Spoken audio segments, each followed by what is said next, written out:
She stood at the counter with her head slightly bowed, her fingers trembling as she counted the pennies one by one, each soft clink echoing louder than her pride wanted to admit, because the loaf of bread in front of her felt heavier than gold, and the silence in the small frontier store carried the weight of every hungry night she had endured alone.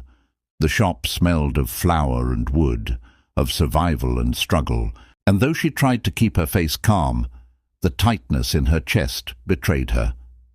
The cowboy noticed before anyone else did the way her shoulders stiffened each time she realized the coins were not enough, the way she hesitated before placing them down, as if hoping the count might somehow change.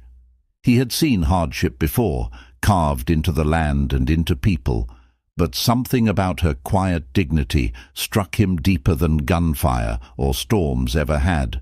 The shopkeeper cleared his throat, ready to say what had been said too many times in that town.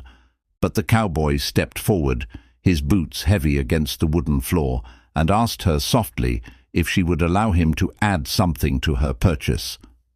She refused at first, her voice barely above a whisper, insisting she didn't need charity, that she would manage somehow, because pride was often the last thing people could still call their own. The cowboy didn't argue, didn't push.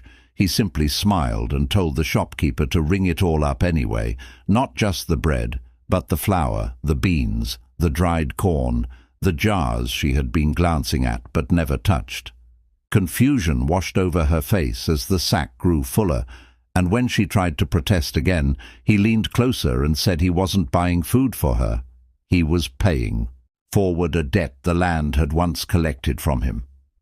Outside, the wagon waited like a promise, and when the cowboy lifted the heavy sack and carried it to her hands, something inside her cracked, not loudly, but enough for tears to finally fall.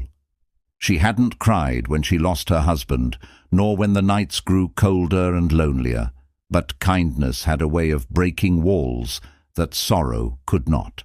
The cowboy didn't linger, didn't wait for thanks. He simply tipped his hat and said the cupboards would look better full, then turned toward the door. But before he left, he paused, glanced back, and told her that surviving wasn't weakness and accepting help didn't make her small. As the door closed behind him and the sound of hooves faded into the dust, she stood there holding more than food, holding proof that mercy still lived in a world that often felt unforgiving. That night, as she filled her shelves and set the bread upon her table, the warmth in her home felt